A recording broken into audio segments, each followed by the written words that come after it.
You find to be your biggest challenge being in fashion?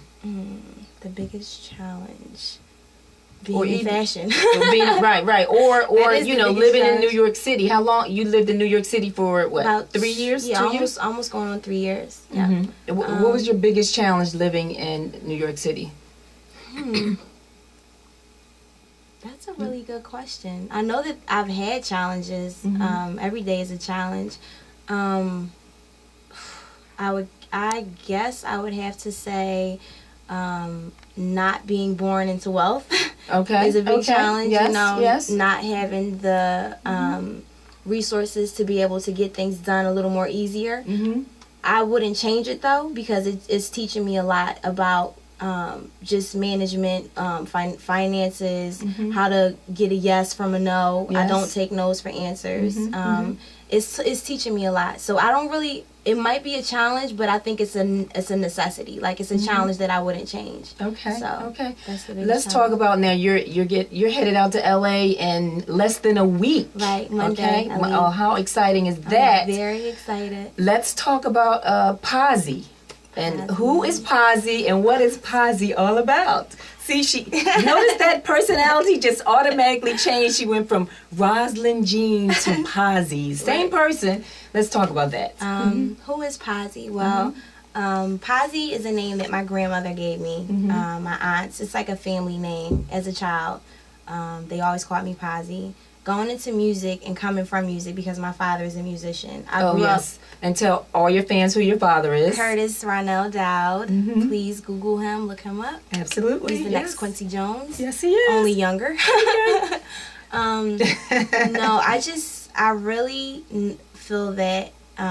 Wait, what was the question? I'm like, I'm stumbling. Posse. Who is Posse? Yes. I feel that growing up and having the influence of my father as a musician played a strong role in me transitioning from fashion into music. Because even though it's still, they're both creative fields. Like, Absolutely. and I feel like it's just another avenue for me to be able to express myself creatively. So how I came about it, I was in LA. I think I was filming a movie. I want to say in April. I'm not sure.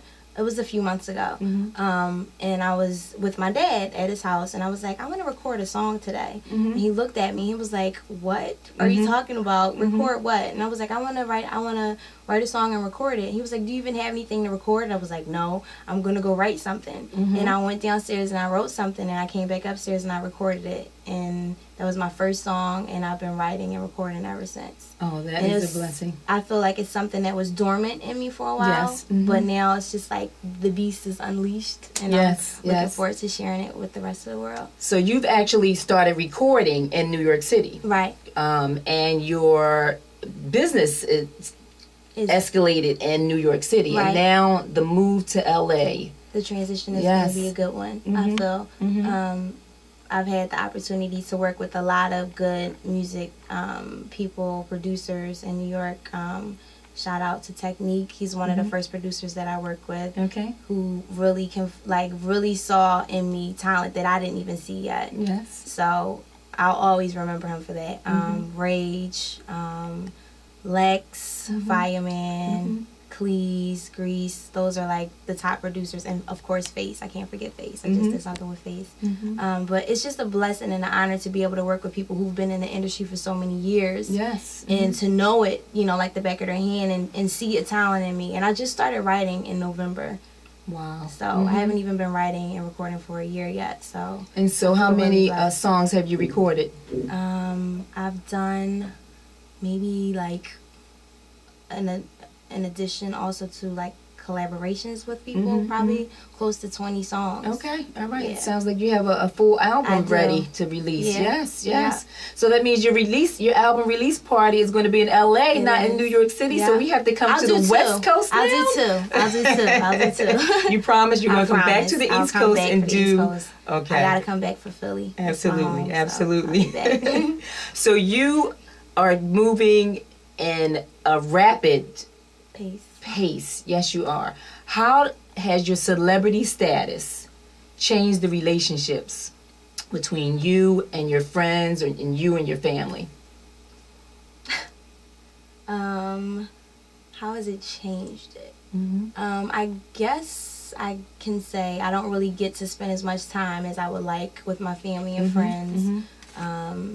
You don't really have the same things to talk about as much as you used to. You notice, you know, a change in what your interests are versus what their interests might be. But I feel like I'm still like super close with all my friends and family, and they're kind of growing with me on my journey, which is a blessing because a lot of people can't grow with you and you tend to, you know, separate.